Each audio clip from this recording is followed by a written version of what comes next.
Okay, well, welcome to the virtual tools for co-design and community engagement, which is part of the RTPI Online series for 2020. It's brought to you by RTPI South East. This is the third of these sessions on community engagement that we've had through the RTPI. My name is Troy Hayes. I'm Managing Director of Troy Planning and Design, and I'm also a member of the RTPI South East Regional Activities Committee. So welcome to our session. Which I hope you agree is a very timely session due to the circumstances that we find ourselves in, where working virtually and working remotely is now the norm, rather than previously where it was probably looked at as the exception to the way that we work. Just a few housekeeping things. If you could go onto Twitter and follow us on @RTPI Southeast. And also just to note before we do get started, if you take a look at the handout section on the right-hand side column of your screen, you can find links to RTPI work and the speaker's work related to the session in a downloadable PDF. So take a look at that. And additionally, we'll be taking questions throughout the session. So please do submit your questions in the chat section on the right-hand side of the screen anytime throughout the presentation. We'll do our best to get to as many of the questions as possible. So now on to the session, just to say that the webinar today is really about exploring practical tools for virtual co-designing and engagement. We really want this to be about lessons learned from planners, what works, what doesn't work, where are the areas of potential innovation that we should be looking at as planners working on behalf of communities. We'll also be doing some interactive polling. There should be a link on the right-hand side for you to go ahead and sign in there. We'd love to hear from you. And speakers today will be discussing recently completed research that they've undertaken, effective engagement methods used by planners in the UK. So just to give you a bit of an overview of the session today, so we're going to do interactive polling where we want to hear from you for about 10 minutes. We're then going to hear from Sue Mans, who's the RTPI President and Director of Sue Mans Associates. We're then going to hear from Jennifermanuel from Newcastle University, who's a PhD student there, who's going to talk to us about her research. And then we're going to hear from Koch, who's joining us from Imagine Places. She's not up on the screen at the moment. We understand she's in deepest rural Germany without the best signal at the moment, but she'll be able to share her screen just fine. And then we hope to have plenty of time at the end for about 20 minutes of a question and answer session with our panelists. Without further ado, I'm going to now pass over to Lauren Ilden from Troy Planning and Design, who's going to talk us through the interactive polling session. Great, thanks, Troy. And thanks again, everyone, for attending this webinar today. So to start off, we're just going to do a quick kind of online poll. I can see some people have already logged on. If you haven't already, there is the joining link for this in the chat section. So I'm just going to give it 30 seconds for everyone to follow the link. Hopefully it all works okay for everybody. If you're having any problems joining, just please put in the chat box. We'll try and help. But yeah, to kick off, we just want to know really where you're joining us from today. You can see that mainly everyone's in the UK. I think we've got someone in, is that Saudi Arabia? Okay. Okay, so it looks like we are all joining from the UK, bar one. Ooh.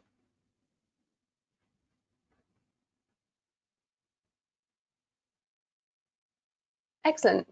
Okay, thanks very much for answering that. Let's move on to the next question. So what is your profession? Well, again, we'll give it about 30 seconds.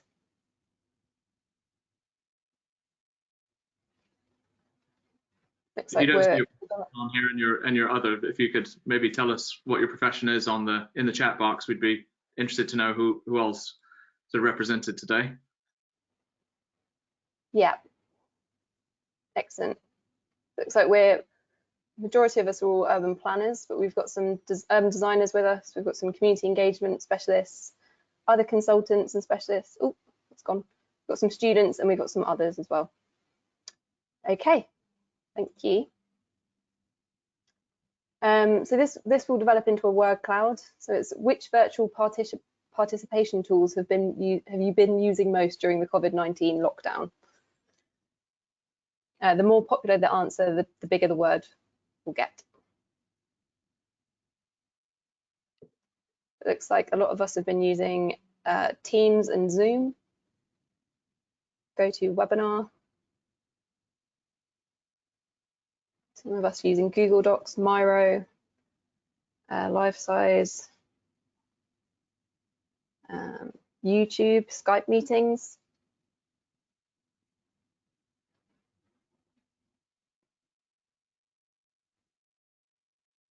Okay, so it looks like we're using a variety of online tools. That's great, thank you very much. Let's move on to the next question. So yeah, we'd like to ask, how confident do you feel using digital and virtual tools for participation engagement?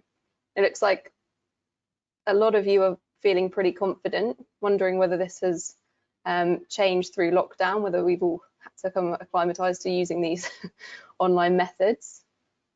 Some people relatively unconfident. No one miserable using them, so that's a good start. Oh, one person unhappy. Okay, but the majority seem to be pretty confident. That's good to hear. Okay. So we'd just like to ask, will the use of more digital and virtual tech make engagement more or less equitable for the communities where we plan?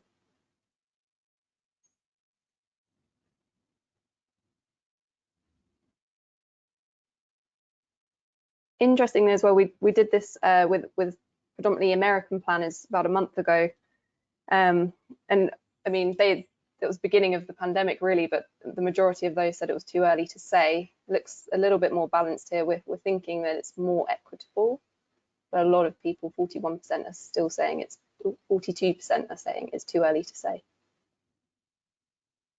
Okay, thank you very much.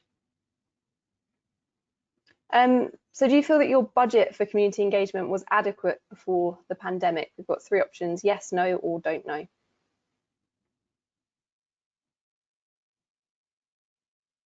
Again, when we did this earlier with some American planners, we found that 36% of those thought that yes, they did have enough funding for community engagement. 38% thought no. Here it looks like predominantly UK planners say 28% think yes, the budget is enough for community engagement. 55% not sure. Okay. So is your budget for community engagement adequate now? Again, we've got the same yes, no, or don't know responses.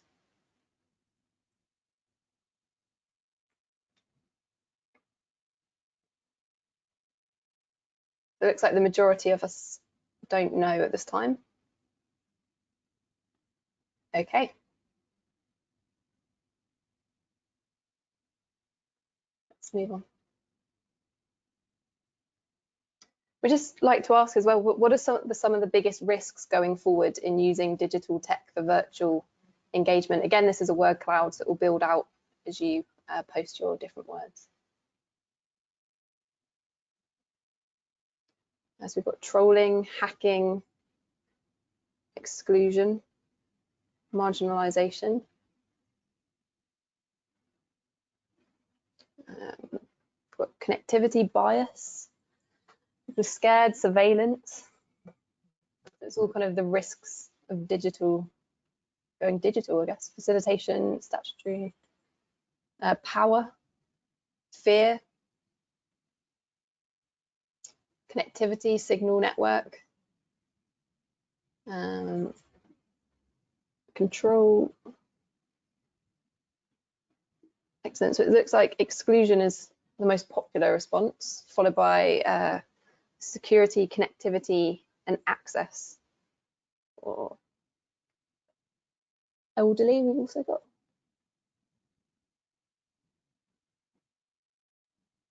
Okay, brilliant. Thank you for all of those responses. That's really helpful.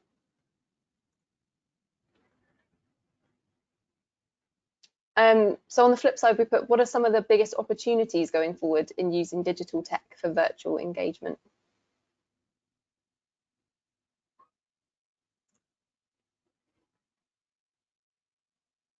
So we've got inclusion, engagement, home working, connectivity, wider response, I think that says. flexibility, younger audience, all true, I'd say. Re-envisioning, understanding,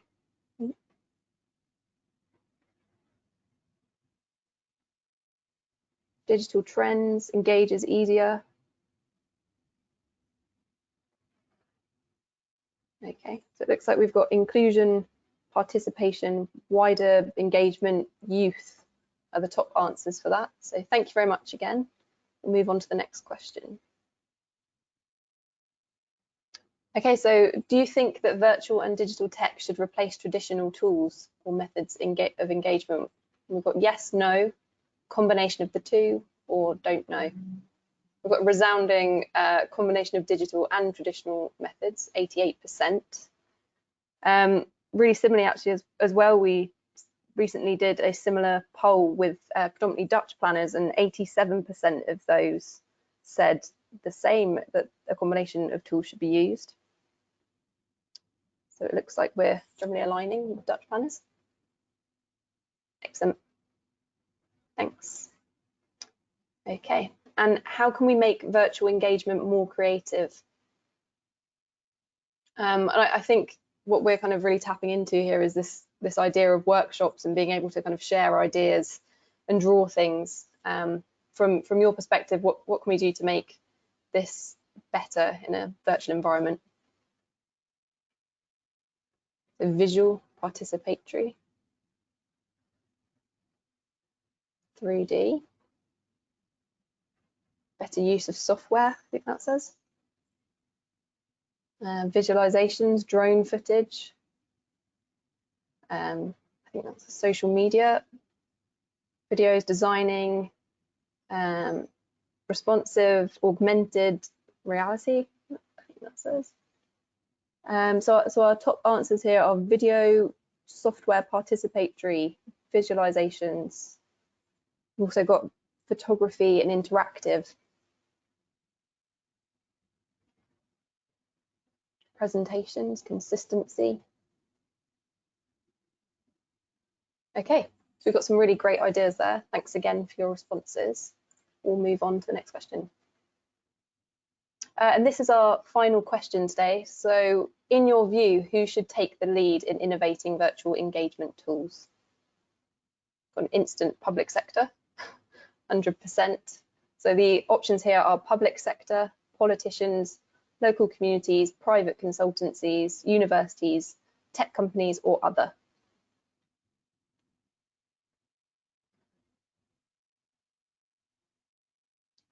Okay, looks like the majority of us, 50% of us, think that the public sector should take the lead. We've got kind of equal responses here for local communities, private consultancies, universities, and tech companies, each with about 10% result. Again, just to refer back to an earlier poll that we did with the Dutch planners, just 31% of those said the public sector. So there's an interesting variation here. Okay, that's brilliant. Thank you very much for all of your responses. I think I'll hand over to now to Sue Mans, who's going to lead our first presentation. Thank you. Thanks very much, Lauren. And just to say that we are keeping tabs on the results of those polls that we've been doing now for a number of months as part of some research. So really helpful to have your feedback on that. Just to introduce Sue Mans, who is an RTPI member. She was inaugurated as president of the RTPI earlier this year. She studied town and country planning as a postgraduate at Manchester University and started her career at Birmingham City Council. She then moved into academia as a senior lecturer in planning law and practice at the University of Central England, before then returning to the public sector as the head of planning and transport at Advantage West Midlands. In 2005, Sue joined ERIP, where she led their Midlands planning policy and economics and business, followed in 2009 by a move to become the national planner for the RTPI Planning Aid England. And then in 2011, Sue moved to the Pegasus Group as a regional director, and since 2018, she's run her own practice, which specializes in strategic advice on community engagement and consultation in relation to development projects. She's also a visiting lecturer at Birmingham University and a fellow of the RSA and RGS. With that, I will pass it over to Sue.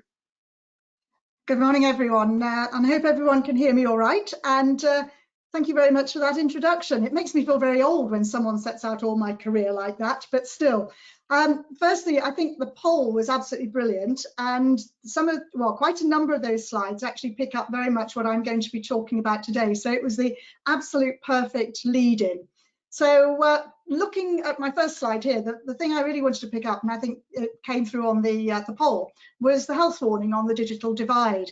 And digitally excluded people are probably what we'd call the new hard to reach, although hard to reach actually isn't a term that I like. To me, it's much more about diversity of engagement.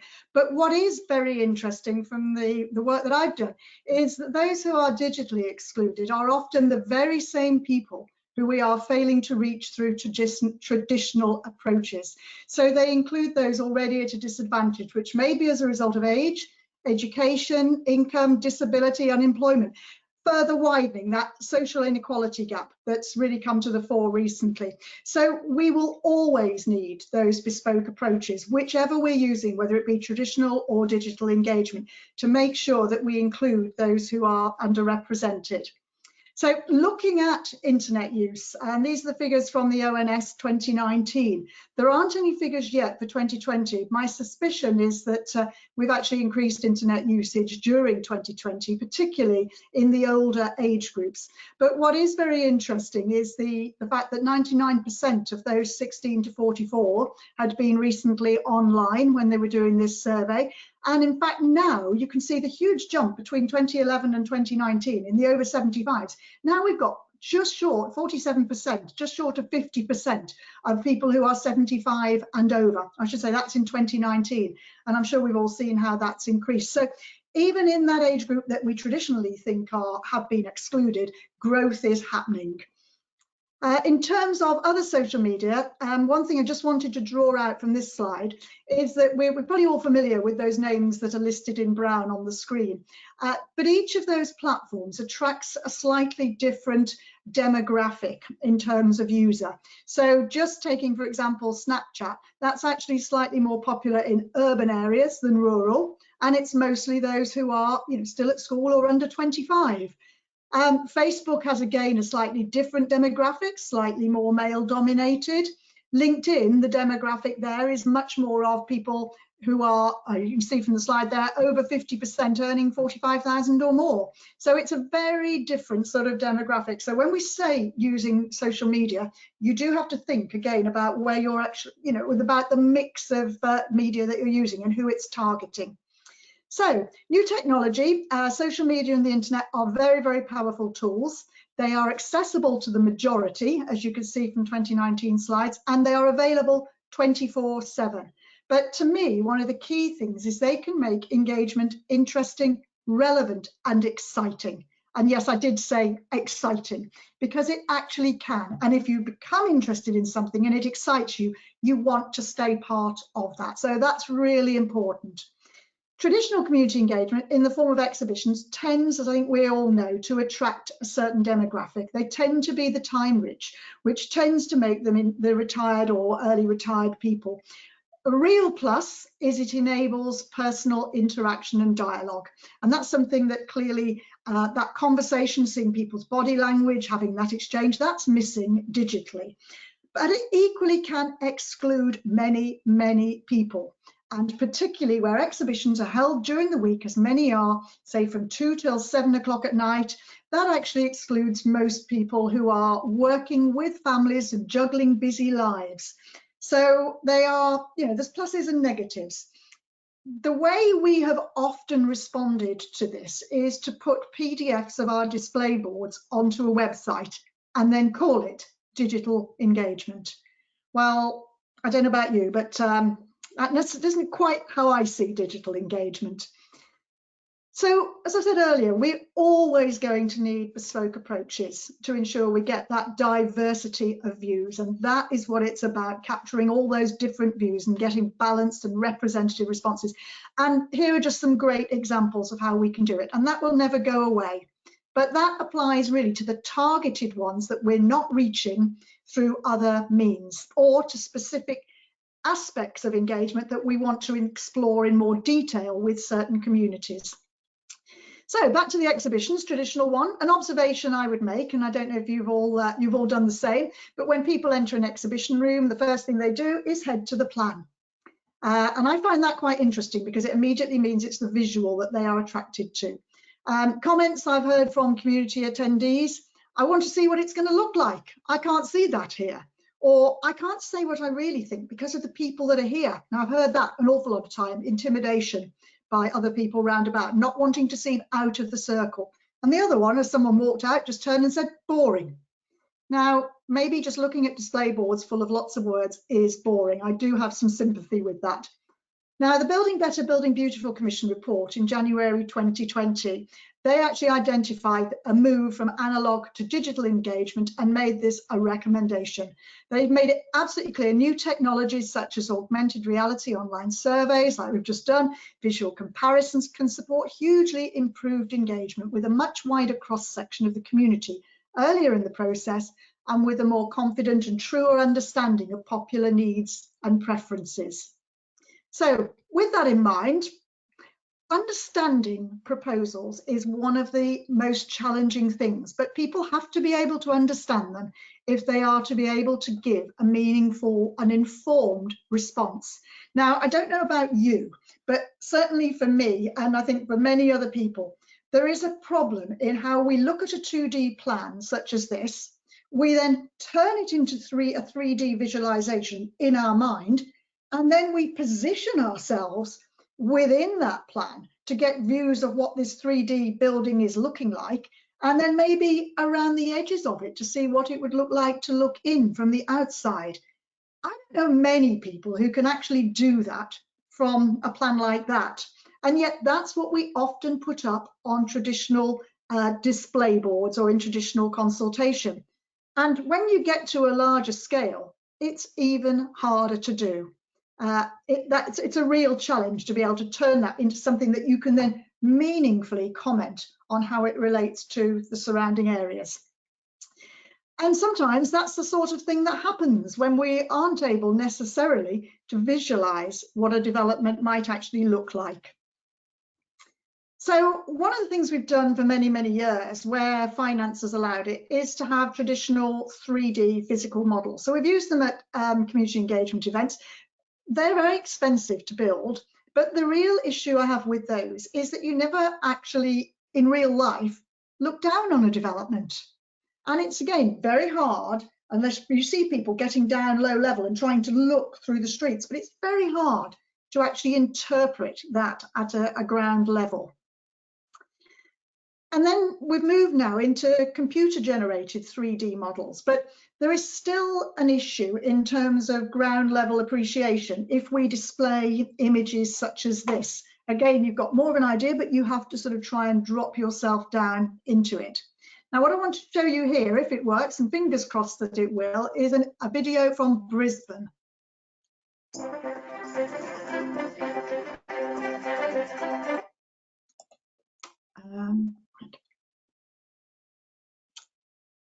Hopefully this is going to work. Maybe not. There we go.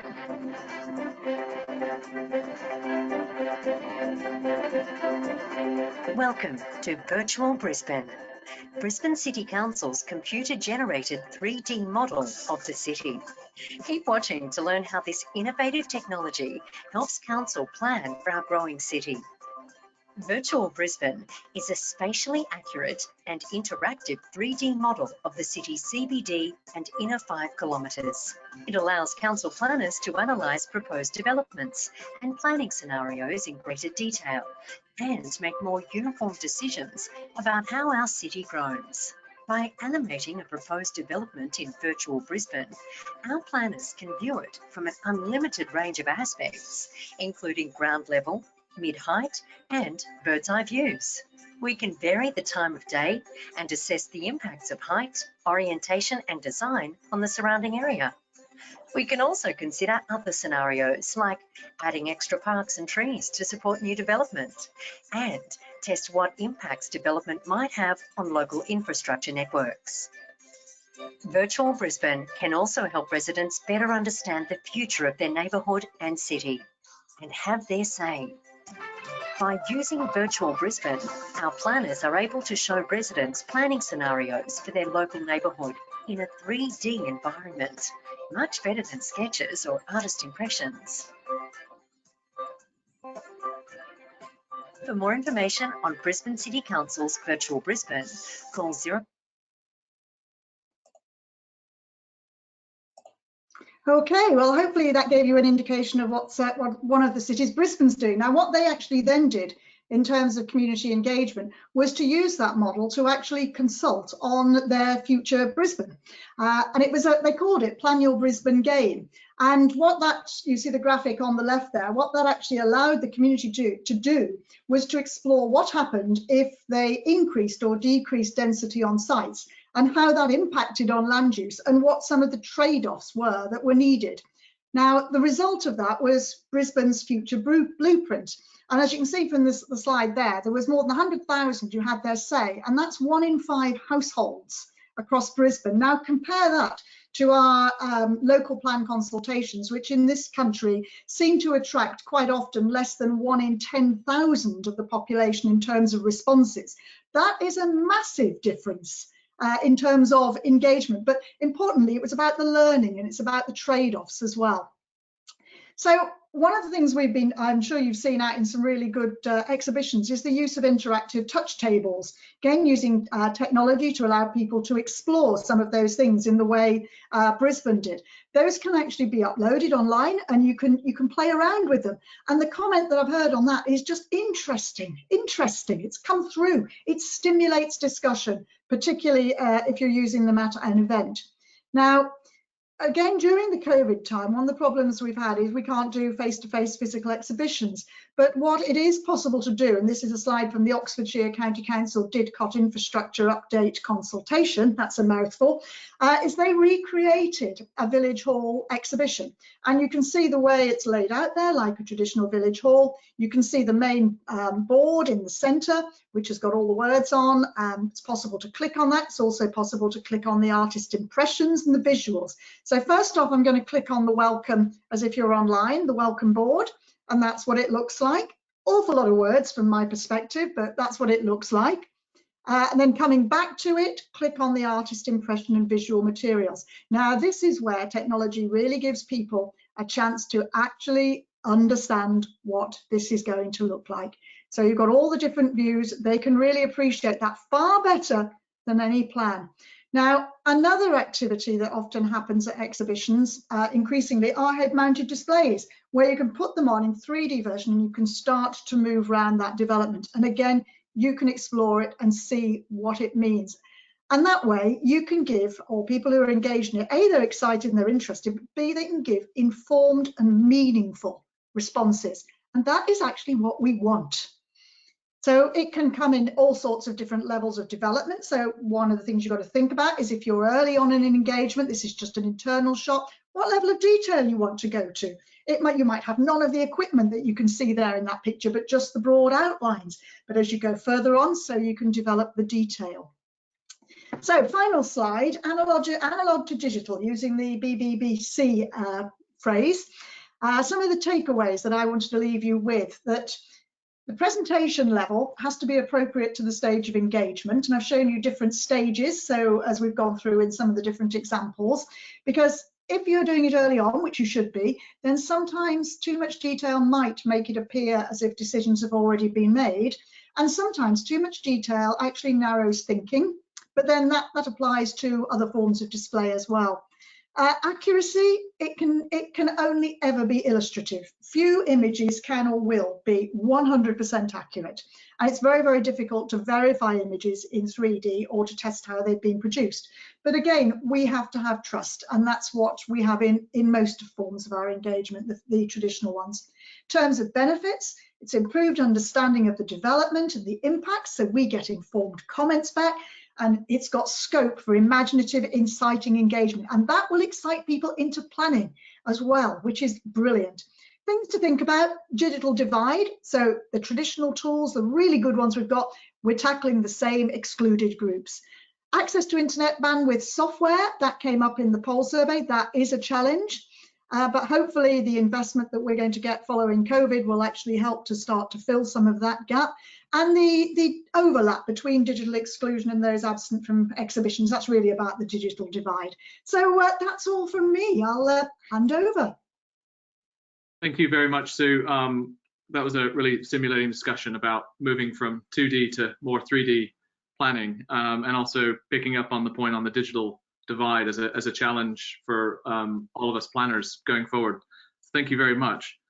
Just moving on now to Jennifermanuel, who's a final year PhD student at the Center for Doctoral Training in Digital Civics at Newcastle University. She's working on the intersection of urban planning and human-computer interaction. Her PhD focuses on the role that civic technology can play in engaging citizens in planning, policy making, and decisions, particularly regarding neighborhood planning. And more broadly, Jen is interested in how technology can support civic participation in democracy, planning, and health. Prior to her PhD, Jen worked in urban planning, undertaking a range of projects with community engagement at the heart, particularly facilitating community-led processes. Over to you, Jen. Hi everyone. So yeah, thanks for that, Troy. My PhD is focused on neighbourhood planning and how we can use civic technology within that. But actually, the work that I've done very much applies to the broader planning system, and that's kind of what I'm going to talk about today and try and look at some of that. So I'm going to try and run through 3 points today, and through 3 different examples. And the idea is more that it's kind of a bit of a provocation. We can maybe spark some interest, some discussion questions either today or following this. So the first thing is planning and HCI. So this gives a bit more background about me and context to my work and the presentation. As Troy said, I went to do my PhD at the Centre for Doctoral Training in Digital Civics. So I am a qualified planner and I did work in planning prior to that. The HCI, human-computer interaction, is what it stands for, and it's something that probably a lot of planners may not be familiar with, and that's completely understandable. I wasn't until I went to do my PhD.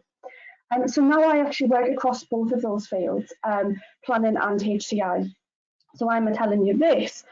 Well, in the field of HCI, there is already so much technology that is being developed and used and tested all of the time, yet a lot of this doesn't make its way across to planning. And this is things that are being done specifically in a planning context, or at least a place-based context. There's kind of the lack of this crossing over into planning, both in terms of research and practice, is something that I'm particularly interested in. But just as an example, I recently ran a workshop with another PhD student in the lab, Sean Peacock, and the workshop was about civic technology in place on a really broad level to invite as many people as possible. But as part of this, we wanted to kind of showcase a bit about what our lab's done so far and what the researchers in our lab have been doing. So we pulled together a slide deck that could be shared out with the participants of the A to Z of place-based research in Open Lab.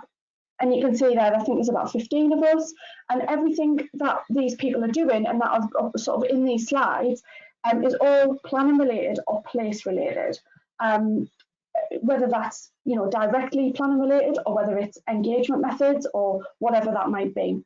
Down the side here, I have some sort of a list of kind of bits of technology, if you like, or methods that have been developed and used and tested. And I'm not going to go through them now because I could essentially spend the whole presentation doing that. But what I would encourage you to do is there's a link in the bottom there on the slides, and you can actually access that and view that. And then if there's anything of interest, you can always ask questions, get in touch with either me or the people that are on the slides. I am very conscious that my little boy is shouting downstairs, and I'm not sure how much you can hear, so sorry if you can. So moving beyond our lab, there's obviously a lot of other work going on within the HCI field and beyond that about civic technology in place and planning. One of the ways that I kind of would encourage you to look at this is the Civic Tech Field Guide. So this is a crowdsourced guide from all over the world where people can kind of input their bits of technology, what it does. And they categorise the technology. You can you might hopefully be able to see there, it's got kind of engagement tech, gov tech, and then categories within that.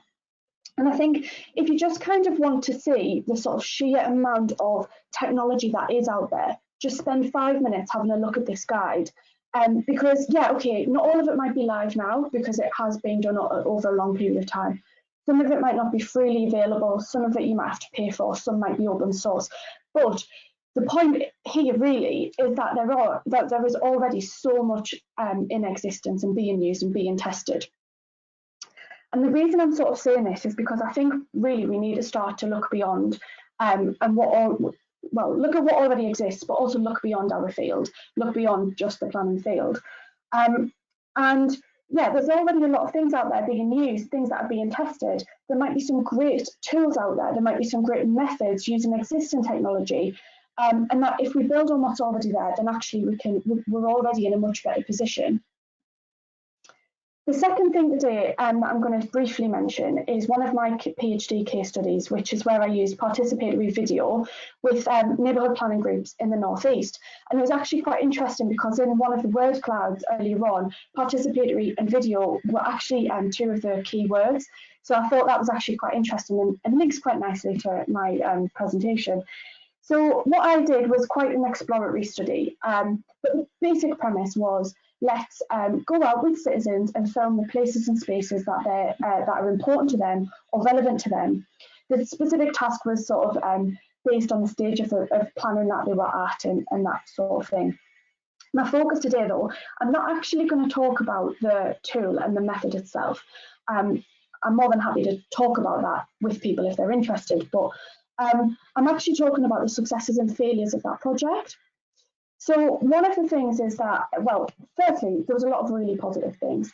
It was really valued by the citizens that I worked with, and there was a big focus on storytelling, which really allowed people to share their experiences of place in a quite a meaningful way, rather than sort of thinking about it through material planning considerations. Now, I know that is really important, and we can't lose sight of that when we're doing planning work, but actually we don't really think about the places that we live through that sort of viewpoint. So allowing that storyteller angle was really important there.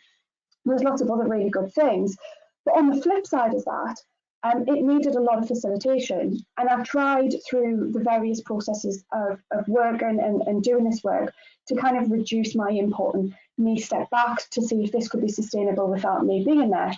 And in its current form, it wasn't particularly sustainable in that way. And some of the bits of the technology were too complex, some of the things in the tool were too complex. Now, I wouldn't then class that as a failed project because there is clearly value in using video as a method. It's just that the way that we use that tool and the way that we configured that tool at that point in time didn't particularly work. It wasn't quite right. So this might seem contrary to everything we're talking about today, but bear with me. Technology is not a solution. And I think there's a phrase, I don't know if it's just in computing or generally, but it's, if you build it, they will come. And I can tell you that that is not the case. If you build it, they will not come. Yeah, what I mean by all of this is, rather than seeing technology as a solution to fix a problem in this kind of linear way, we actually need to think a bit more critically about technology and about what we're trying to achieve with that. And because this sort of linear problem solution doesn't take in account the complexities of engagement and of real life, essentially. So we need to start thinking about, okay, we want to engage people. What do we want to achieve? What kinds of conversations do we want to have? Do we want rich dialogue? Do we want sort of survey answers? What kind of data do we want? What are we actually asking? And then think from there, what kinds of tools could support that type of engagement? And then how we can then configure that technology to kind of achieve what we want to achieve. And I'll come back to that in a minute. The third and final part of today, I'm talking about co-design and engagement. So this was another part of my PhD where I ran a couple of workshops for those interested in engagement. And it went, actually, the people that came weren't just interested in neighbourhood planning, it was much broader than that. But the workshops were in response to the need to improve engagement and also to introduce digital technology into it. So within the workshops, the small groups were given design scenarios that allowed them to design an engagement for a traditionally underrepresented group, so maybe young people or busy working families or, you know, the various sort of groups that you could think of. And their task was design an engagement, and we are going to use one digital method and one non-digital method at least. They could use as many as they want. We had various resources you'll see on this slide there. With I actually developed a card deck, which I'm not going to go into because it's a whole other presentation in itself, to help them think about technology. So there's lots of things that came out of this workshop, but I'm going to just pick up on two things. So the first was that a lot of people attending didn't see themselves as particularly tech savvy, or didn't know how to use technology in a way to engage people in those kinds of engagement activities. And the second thing was that they might like the thought of using a particular tool, but they're not sure what to do with it next. So this kind of links with the other 2 points that I've already sort of made. We have to think about how we use and configure that technology. So it doesn't have to be something that's novel. It doesn't have to be something shiny and new. We have technology that we use every day. And there's already a huge amount of work, as I've already said, that is being done on this and looking at different ways of using that.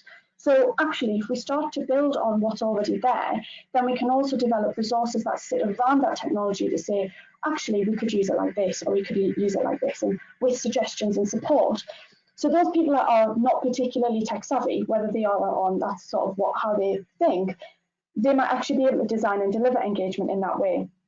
I'm going to give two quick examples, so really quick examples. I recently had a conversation with a local organisation about engagement, and they were really struggling with how to move things online. And I just happened to mention Facebook, and they kind of sort of came on to that. They really liked that idea.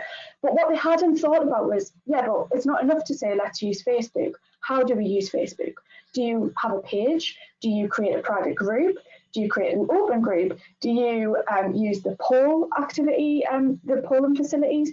Do you ask questions? Do you use the go live function? Do you invite comments, or do you invite photos or videos?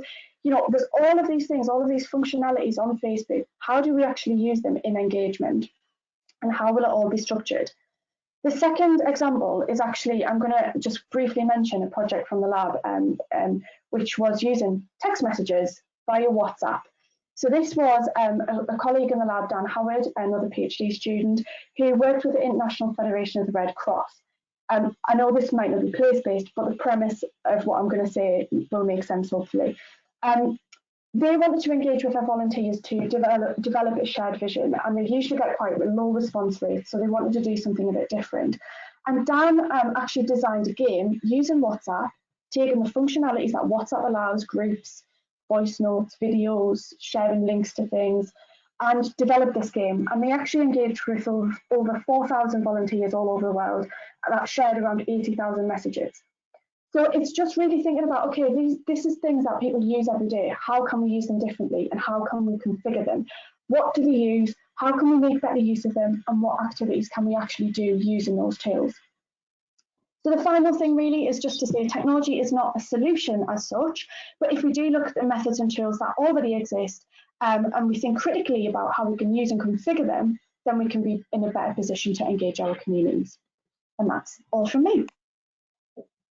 Thank you very much, Jen. That was a really interesting discussion for us to take away and think about how we need to, understand the issues before maybe, applying solutions to everything, and take more of a tailored approach to, how we do engage with various communities and on different issues. And I think importantly as well that we need to be careful about using any quotations from Kevin Costner from Field of Dreams as well. About building it and they will come, which doesn't always apply to community engagement as well. So thanks very much, Jen. And next up, we have Angela Koch, who's joining us from Germany. She doesn't have a video link, but she's able to share her screen. Just as a brief introduction, Angela is a bilingual planner and urban designer. She has a track record in delivering best practices and a contagious drive for innovation in her co-design work with the public and other key stakeholders. Her work builds on over 20 years of hands-on experience in gathering a wide range of stakeholders at the heart of design, planning, and delivery process. Angela serves on a number of design review panels and chairs at the St. Albans City and District Council's panel on behalf of Design South East. Imagine Places design charrette approach and planning applications context with local authorities, private landowners, developers, and local communities received a national recognition as finalist in the Royal Town Planning Institute's Awards for Planning Excellence in 2017 for plan making practice. With that, I'll hand it over to you, Angela. Thank you, Troy. Good morning from Germany, and apologies, or maybe your luck, you can't see me.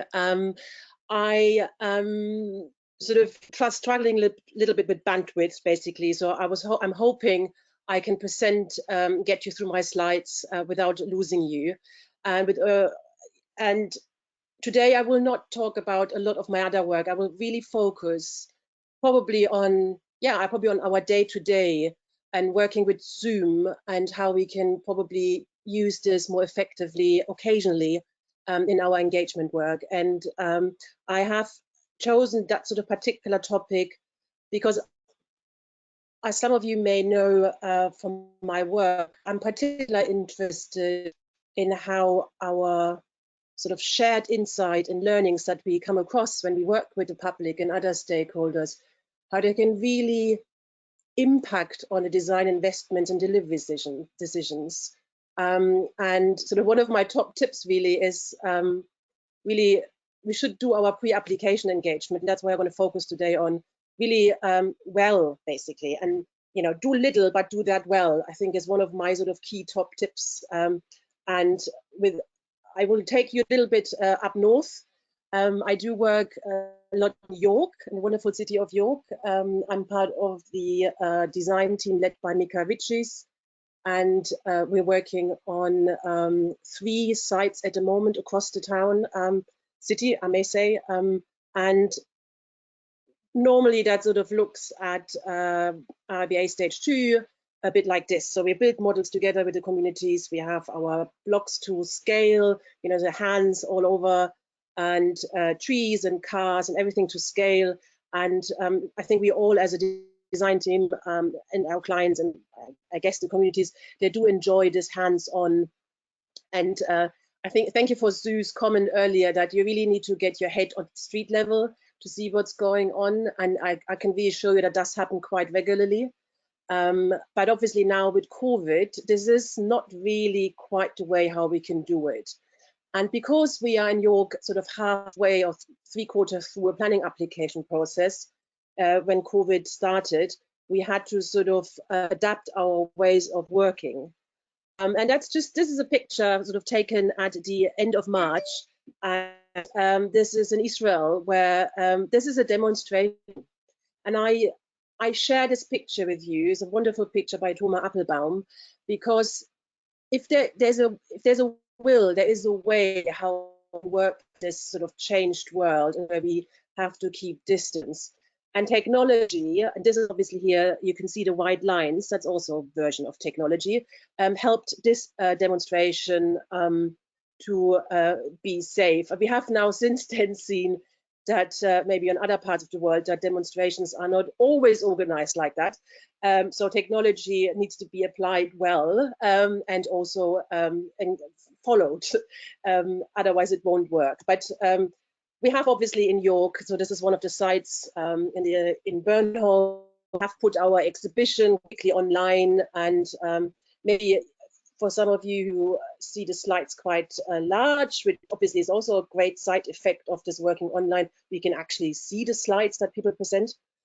This is called a Midway design review, which in itself, because this is a public design review, it's possibly already relatively new for some, because local authorities, developers, landowners wouldn't necessarily invite and then deal also with the commentary they get from the public on their design quality, and that was at the end of stage 2. Prior in the program, and you can still do this, and I kind of, again, one of our old tools, and we had sort of just run a design competition, and we had 223 children in Clifton to basically use all their imagination and draw what they would do in the streets of Clifton if there were no cars. So this was a competition we started in November, and not that we really know that by March or April, when we're actually going to have a deep look into what the children were doing for us in terms of design, how relevant this suddenly was. But also, if you, coming back to my point about impact of engagement work, impact on design and delivery decisions, just imagine if you walk into a room with 223 children who all put all their sort of heart and soul into a drawing, and then there's a competition and there are going to be winners and so on. It does put a lot of your mind and heart into how you design a street in your scheme. And the children are really pretty good. As you can see, there's quite a long list. You can see trees and a slope and benches, in a dog field even. But you also could see that this young lady also struggled a little bit with the physical space available to put all her ideas in. And that's obviously quite a common problem. This is, by the way, that's one of our winners. And we had 4, one special, 1 and 3, and 1 and 5, aged 5, aged 7, and I think aged 11, if I remember properly. But anyway, so that's sort of, we've done some of this in York, and we keep on doing this. This is all written down in an engagement strategy. We have a wonderful housing design manual with very ambitious objectives. But our reality is a lot like this. And you remember this actually went sort of quite public. That was, I think, the first cabinet meeting on Zoom because of security and privacy and so on. And that is a very serious issue when you work online. And if you want to have people come back to your engagement activities, because it can be embarrassing, it can just not right, that you kind of see in people's sort of private houses, and people might then not come back because it obviously is their choice. Coming back to this, so we had our first event in April. That was originally planned as a workshop, small group of 20 people, 25 people gathering and talking about how to nurture intergenerational living, working and volunteering at Ordnance Lane, which is one of our sites. We are at IBA stage 2, so right at the end, and I may say already, this wasn't really about architecture necessarily. It was a lot about how you can make the streets and the public spaces work well, but also maybe look into sort of architectural detail and configuration, how we could nurture this. Sort of, we wanted to explore this with the public, neighbors, and our members of our design team. We had 80 people coming in the end, and it was a fantastic evening. And I have to say, 3 hours worthwhile. And we had presentations from the design team, pre-recorded. We had heard about 12 international case studies. We heard about what elderly people in York really would like to see. There were a survey, over 500 people that was represented. And then we had this discussion. And you probably think, what I'm showing you, what has this to do with Zoom? Well, it turned out that we had such great ideas sort of exchanged, and we felt like, well, this is just for this fleeting, one day, one evening, we really want this to share with more people.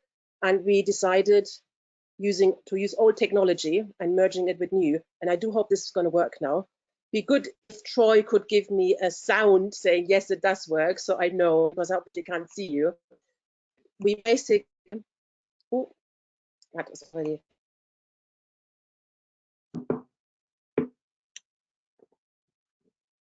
Welcome, everyone. This is our first City of York Housing Delivery Program online gathering. My name is Angela, and I'm your host for today. So I don't want you to bore too much with it. Thank you so much for joining the discussion. There are some beautiful mature trees there, which we're trying to retain. So that might be something that we sort of look to challenge our design team to try to resolve.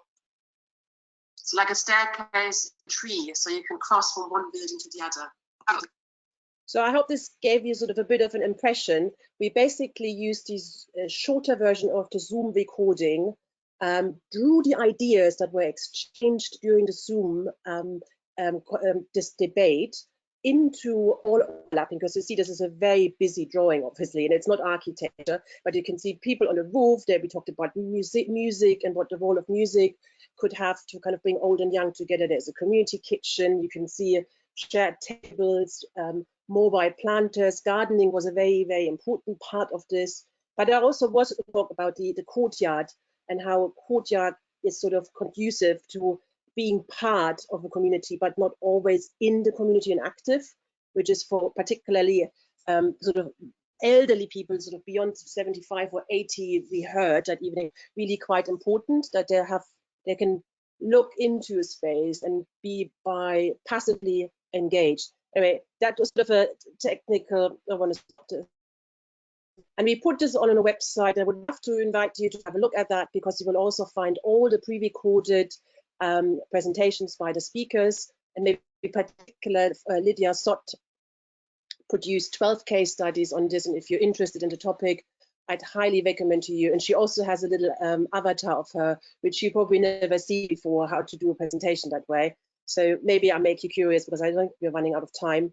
But it's worth saying you can't do this Zoom sort of session you have, but it's worthwhile thinking about how one special one could stand out and how you can make it last for longer. And it for us was a way of, with a relatively small budget, maybe say 5K, because we didn't really count for all of it, but for the whole team, because we wanted to sort of develop this idea further. Making the spoken word visible might make it count more. And also a 2-hour session down to 30 minutes was really, we wanted something to be very memorable and fun. We wanted to protect the privacy of participants. And in fact, people felt it was a good event, so they come back and they feel safe. It's safe to come back. And we obviously, by having a website with all the content on there, which sort of sharing with the whole design team and the wider neighborhood, because not everybody fits on the screen. And it was important to us so we could see everybody's face. And with all of that, really more learning, more participation, and impact basically on the design work that was forthcoming. And I can say already now, it has significantly impacted on the way how we design. And I can't really go into more detail, but and how we look at the space at Ordnance Lane, and I'm hoping also across the other sites. Looking ahead, more Zoom. I have quite a lot of unmanned exhibition on sites we're producing, so where people can walk by and have a look. And that's in York, but also in Deptford, we produce one that is rolling. So the exit through the streets and the parks. I'm also working in particular, I hope Meredith is on the call, on a concept around an online design charrette where we can work with the models as a professional team in one space with a model and using iPhone cameras to get street level conversations in and move the blocks around and hear ideas and then literally translate them in a different massing and then get feedback. I'd be really keen to sort of explore, coming from Sue's presentation quite strongly, virtual reality tools and extra cameras, but I am also a bit skeptical about virtual reality, not that it's not working, but the willingness of quite a large number of developers to be happy to share all of that detail, because then obviously there is transparency and accountability, a big issue. Overall, I think a lot of my work will be, I said here, tutti al fresco, being outside in the fresh air. God knows what we're going to do in the winter, but so far so good. That was me. Thank you. Thank you very much, Angela. Some very inspirational and creative ideas in terms of moving from between the old and new sort of techniques that we have, which is really interesting. And I think a really important point you picked up on too is about participants feeling safe, comfortable, and trusting the process and trusting the people who are running that process as well. So for us as planners, I think it's a really critical role for us to make sure that we do those things. We are going to overrun, I think, by about 10 minutes, we've agreed. So please stick around for the Q&A session. We have quite a few questions, so we're going to go straight into that. So first question we have is about, and this is, I think, directed towards Sue Mans, the concept of a virtual village hall. Is this the best way to present this information? Shouldn't the scheme be to focus, the focus point not to be on the hall? This comes from Susie Green. Right, well, to answer that, it's not a scheme that I was directly involved in, but one that I was made aware of because it was one of the first community engagement events that were done during COVID. So I think in terms of how we go forward, we've got to look at what we do, what works, what doesn't work, and take that forward. But to me, having something like that, I think it came through in the survey, didn't it? It's about trying to do a mixture of things.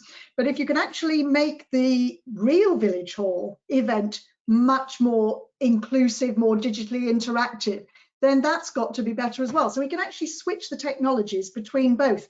What I find interesting is that I think it's something like 1 in 10 of the UK population are functionally illiterate, which is an incredible number. And yet we use so many words, but people look at things visually. So technology, whether we use it online or whether we use it at an exhibition, just allows that visualization of the scheme and hence the better understanding. So I don't know if that quite works. We're all learning, we've got to learn, we've got to see what works and what doesn't. But that's the way they dealt with it as one of the first digital consultations during COVID. So it was done, absolutely at the end of March.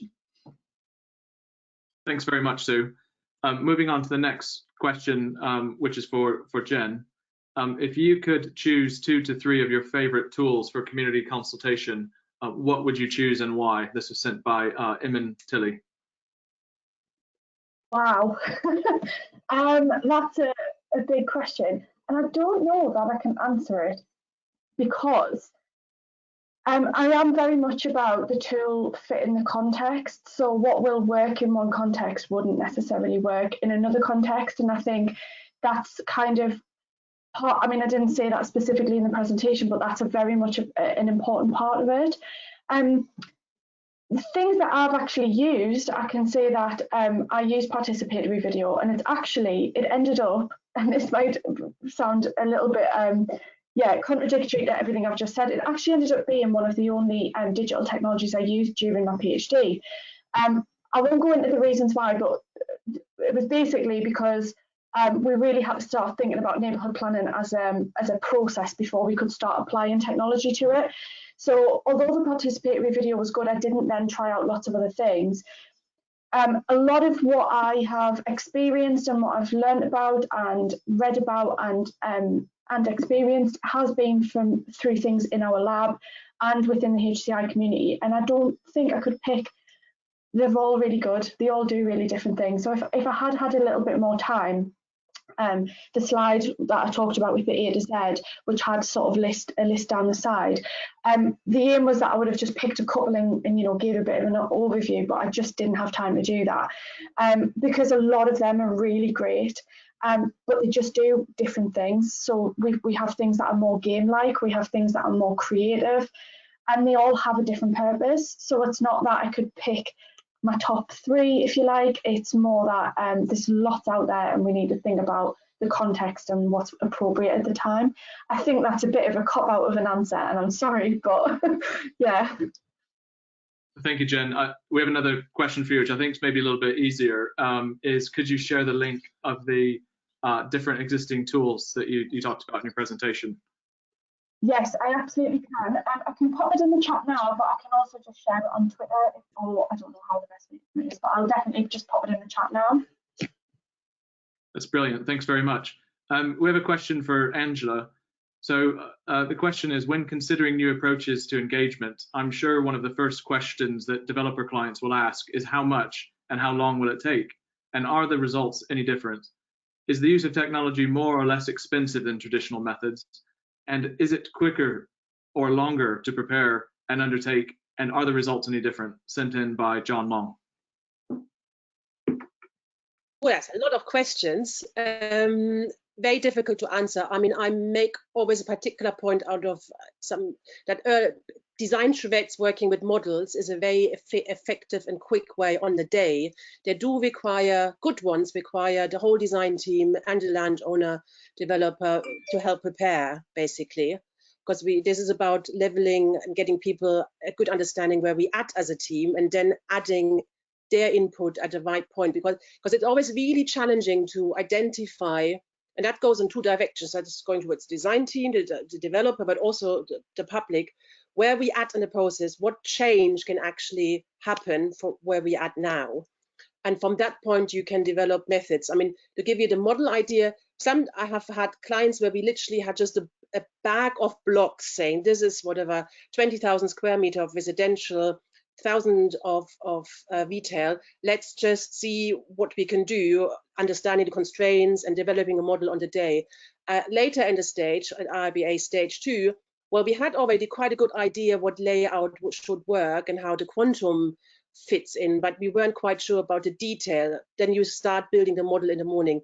Technology, I think one needs to be very careful. I mean, from the little Zoom, and that was the first time we did this, obviously the drawing, the animation, it's very time consuming. And it's also time consuming to pre-record presentations. And I asked that of the design team, the project architect, and our other speakers, so we can deposit this all on that website I mentioned. I've shared that actually in the chat, I think, or maybe you could share it with the chat, because I don't know if I can get access to the public chat. So difficult one, but it's important to understand where you're at and asking the good questions. If you have no technology or no money, developing right an important question at a time is the best advice you can give any developer or any client. Does this help? I mean, you could put, if you have a good question, you can put it on a simple piece of paper, you can put it on Twitter, you can put it on Facebook, you can ask it in a focus group, you can ask that question if you have a build model, or just in a spoken word environment. But that question needs to be good and appropriate to then allow information to come in and be used to improve the design and the planning process. Thanks very much, Angela. I think we maybe have time for one more question. I actually had a question for the panelists myself. It kind of relates back to one of the responses we had to the online polling, was about this idea of the public sector, taking the lead and innovating. Seems to be a trend that we've seen on that poll today, but also in one that we did earlier with the international planners. I was just wondering if the speakers have any ideas about how the public sector could kind of drive that innovation. What could local authority planners do to do more on that side of things? Do you want me to go first, Troy? I mean, from my point of view. Oh, sorry. Take Angela's. Sorry, I did actually have another slide, but I felt like I'm sort of, we're done with the time. So one of the key things that I've learned in those last years, in particular the last 5-6 months, is I think planners should use their persuasive powers. There's no statutory requirement for pre-application consultation, never mind actually really good co-design, but use your powers. You're in a position of power, written down as a planning policy or not. You can shape what developers and applicants are doing. You can shape and use that power. And I think planning and designing for the public good was always important, but it's even more important now with this COVID-19 crisis, have accelerated and put a lot of things in very stark relief about space standards outside London, green space access, children playing, big enough places where people can actually work, and having sun in your flat, and not just. So these are all things we all knew about, and we all been arguing in our own little bubbles. But I think it has had now a massive public presentation of how important they are for healthy and good families and communities. Thank you, Angela. Sue, would you like to take that question as well? And I think we'll probably wrap up with this one. I'll come at it from a slightly different angle. I think one of the key things we need to see is better resource planning departments, because we need those resources to actually deliver proper planning. Cuts have been 42% across the planning departments, so we need to get those resources in place. Now, once we've got the resources in place, then I would also argue as well that we need better engagement at the plan making level. And I use Brisbane as a fantastic example of how you can actually start to get far more people interested. If we can get better engagement at the plan level stage, then that will help everybody as we go forward in terms of bringing forward development, whether it be developers, the public sector, whoever. So better resourcing and better engagement at the plan making stage. Yeah. Thank you very much, Sue.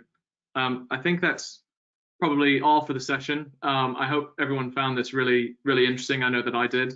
And thank you very much to our speakers who've taken their time to come along today and share their experiences, expertise, and suggestions about how we can do better engagement, even in a virtual world, and sort of as we return maybe to more the ability to do more sort of engagement in person as well. So thank you very much on behalf of RTPI South East. Thank you for joining us.